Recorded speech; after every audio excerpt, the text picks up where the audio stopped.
देख रहे हैं उर्दू पॉइंट और प्रोग्राम चिट चैट कॉर्नर में मैं हूं आपकी होस्ट ज़ोफिशा नकवी।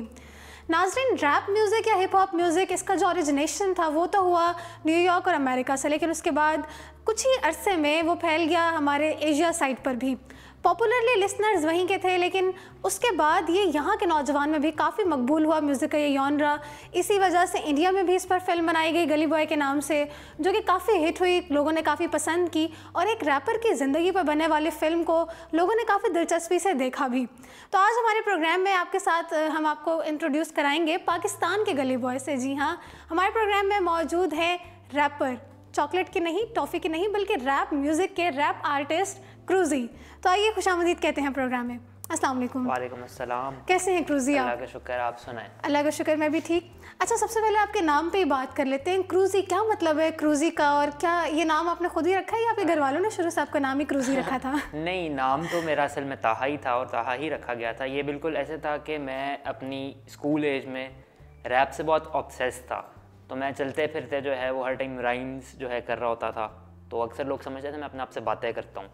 तो वो मुझे स्कूल में ना छेड़ते थे पागल पागल कह के। तो फिर मैंने कहा कि यार चलो मैं कुछ अपना नाम ऐसा शेप कर लेता हूँ कि मैं वो क्रेजी से ही पकड़ के कुछ उसको ऐसा शेप कर देता हूँ, क्रेजी और वो पागलपन से वो क्रेजी से क्रूज़ी बन गया। उसको अपनी स्ट्रेंथ के तौर पे मार्केट करना शुरू कर दिया। अच्छा, ये जो जॉनरा है हिप हॉप या फिर रैप, ये एक ही म्यूजिक का जॉनरा है, ये एक ही चीज़ है या फिर इसमें कोई डिफरेंस भी है?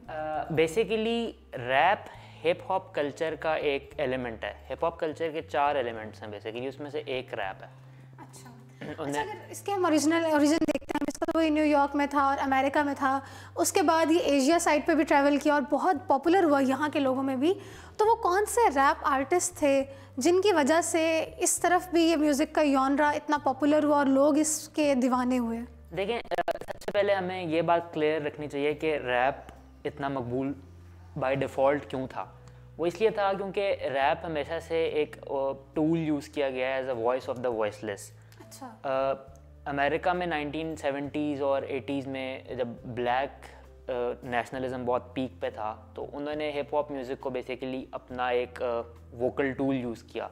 तो वो अपने राइट्स के लिए जो है वो जो नीग्रोस थे वो बहुत ज़्यादा यूज़ करते थे और वहाँ से और वहाँ से बेसिकली एक तरह से इसकी डिस्कवरी और इसकी रूट्स वहाँ पे। अब हम बात करते हैं कि जी एशिया के साइड पे ये कैसे पॉपुलर हुआ। रैप आहिस्ता आहिस्ता कमर्शियल होता गया और वो एक मेन स्ट्रीम कैटेगरी में आ गया म्यूज़िक की। फिर ऐसे हुआ कि बीच में जब मिडल ईस्ट में क्राइसिस आ गया, वॉर बहुत सारी हुई, तो मिडल ईस्ट में भी कुछ इस किस्म के लोग आना शुरू हो गए जो कॉन्शियस थे, पॉलिटिकल सिनेरियो से अवेयर थे, और उन्होंने फिर रैप म्यूज़िक को यूज़ करते करते मतलब अपना जो है वो फ्रस्ट्रेशन जो है वो पोर्ट्रे की। उसमें से एक लोकी एक middle eastern Iraqi British rapper थे। इसी तरीके से इंडियन और पाकिस्तानी एरियाज़ में जो है वो देसी हिप हॉप के नाम पे बहुत मशहूर हुआ रैप, जो कि बोहेमिया और हनी सिंह और रफ्तार जैसे लोग जो हैं वो यहाँ पे लेके आए थे। अच्छा, आपको कैसे रैप म्यूज़िक का शौक़ हुआ? आपकी इंस्पिरेशन कौन थे? मेरी इंस्पिरेशन मेनली तो एमिनेम थे। एमिनेम, उसके अलावा बोहेमिया मुझे बहुत पसंद थे, फिर इमोर्टल टेक्निक एक रैपर हैं, ये 3 लोग मुझे बड़े पसंद थे।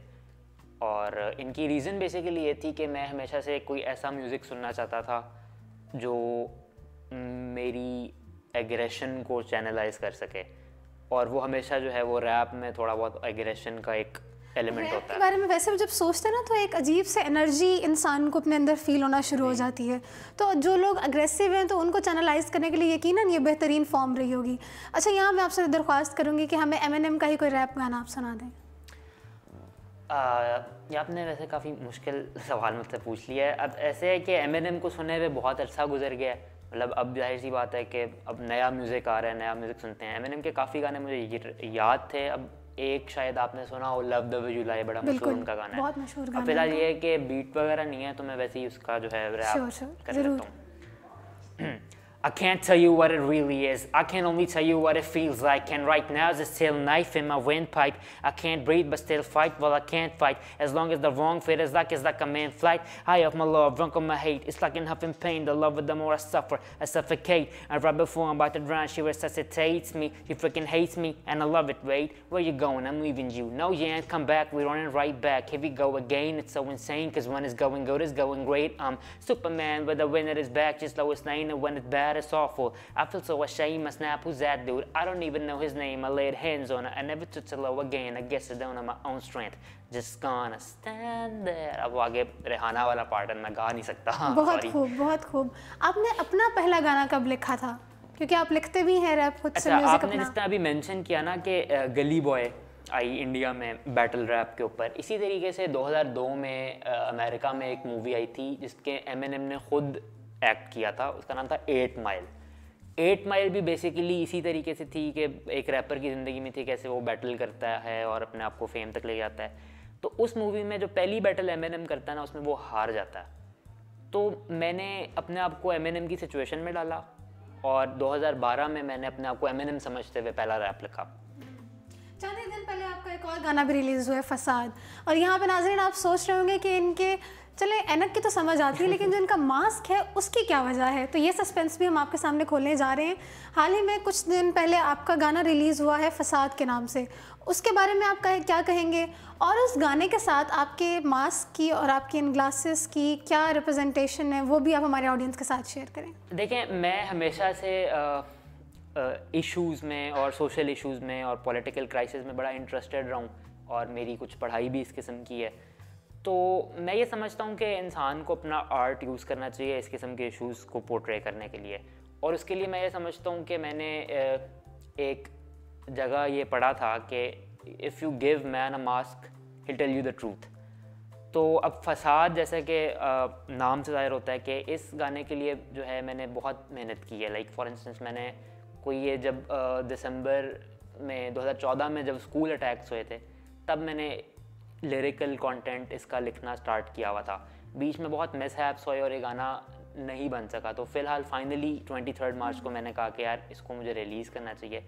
अब मेरे पास कोई ऐसा मार्केटिंग नहीं थी इसकी, तो फिर मैंने सोचा इस कोट को जब मैंने पढ़ा तो फिर मैंने कहा कि इसको मैं अपनी एक पर्सोनिफाई कर देता हूँ और ये मेरा एक सिग्नेचर मार्केट हो जाएगा. सिग्नेचर और एक थीम भी आ जाएगा. और फिर उसमें मैंने वीडियो में भी यही किया कि जब मैंने अपना सारा रैप कंप्लीट कर लिया तो फिर मैंने मास्क को उतार दिया कि अब मैंने सच बता दिया, तो अब बेशक मुझसे मास्क ले लो. तो ये आप हमें भी बता दें और उसके बाद अपना ये मास्क उतार दें. हम भी आपसे वो सच सुनना चाहेंगे. तो जी नाज़रीन, आइए सुनते हैं इनसे इनका गाना फसाद. अच्छा, एक चीज़ मैं मेंशन कर दूं, इस गाने में मेरे साथ बेसिकली मेरे एक बहुत ही करीबी दोस्त अली बहजाद का भी थोड़ा सा हिस्सा है, फीचराइज तो इस गाने में. तो मैं आपको सिर्फ रैप सुनाता हूँ, वरना उनका ज़रूर आप सुनिएगा, बड़ा अच्छा उन्होंने भी गाया साथ. जिंदगी दे दिन तिन रतिया ने 4, गिने गिने गम किने बित गिने साल. अयो मेरी जीत गया बाजिया में हार, साथ सारे छूटे ते हो गए फसाद. मजहब दे रोले ते होंदे ते जाज, न मनसफ न मंजिल को तयादा इतराज. एतराज मैनू जात पात दी कहानी तो परेशान फिरा, तंग में जवानी तो सानी से. खून बता तेज यहाँ पानी से, रवानी से. नफरत मुझे जानी शराबी कबाबी से. दुनिया है फानी, हर बंदा नवाबी है, डरते हैं दाढ़ी से. पर फिरते फरारीज में यही खराबी है. अमल इनके जाली है, बातें किताबी हैं. नेकी है मुश्किल, गुनाह में आसानी है. मौला हम तेरे ही सवाली हैं.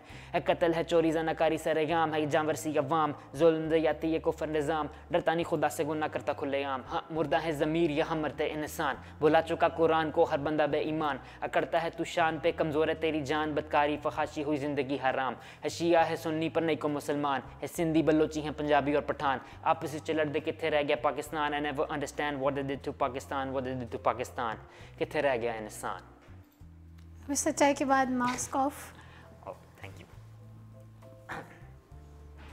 तो जी नाज़रीन, ये थे क्रूज़ी. और अगर इसके हम लिरिक्स के हवाले से बात करें तो इसमें आपने हमारे सारे सोशल इश्यूज़, हमारे रिलीजियस इश्यूज़, सबका ही जिक्र किया हुआ और काफ़ी डीप इसके लिरिक्स आपने लिखे हुए हैं. अच्छा, तो मैं आपसे पूछना चाहूँगी कि जो रैप म्यूज़िक की जो जॉनरा है यहाँ पे इतना ज़्यादा पॉपुलर नहीं है जिस तरह से बाहर इंटरनेशनली इसको लिया जाता है. इतने ज़्यादा लिसनर्स उस तरह से नहीं मौजूद, और ना ही इसको किसी और जॉनरा की तरह इनकरेज किया जाता है. तो आपको नहीं लगता था कि अगर आप इस जॉनरा में परस्यू करेंगे तो आपके लिए काफ़ी चैलेंजिंग साबित होगा अपने आप को रिकॉग्नाइज़ करवाना? जैसे कि मैंने आपको सबसे पहले बताया कि जो रैप म्यूज़िक है, जो हिप हॉप कल्चर है, it has never been a part of the popular culture by default, क्योंकि ये रहा ही किसी एक तबके के लिए जो कि आम नहीं है, कम ही लोग सुनते थे।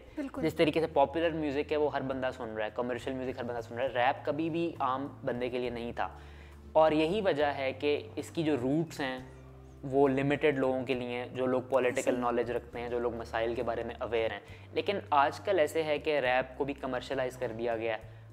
अब ये है कि मैं ये समझता हूँ कि आप इसको एज एन आर्ट लें, बिजनेस नहीं लें, तो आप अपना जो मकसद है उसके थ्रू आप फिर भी हिप हॉप के अंदर अपना जो है वो कंट्रीब्यूशन और एक अपना टैलेंट अपना रिकॉग्नाइज करवा सकते हैं। तो ताहा बहुत शुक्रिया, बल्कि क्रूजी आपका बहुत शुक्रिया हमारे प्रोग्राम में तशरीफ़ लाए। तो जी नाज़रीन, आज आपकी हमने मुलाकात कराई पाकिस्तान के गली बॉय से। उम्मीद करती हूँ कि आपको इनके गाने ही बहुत पसंद आए होंगे और जाके इनका गाना फसाद भी ज़रूर सुनिएगा। इसी के साथ हमें दीजिए इजाज़त। अल्लाह हाफ़िज़।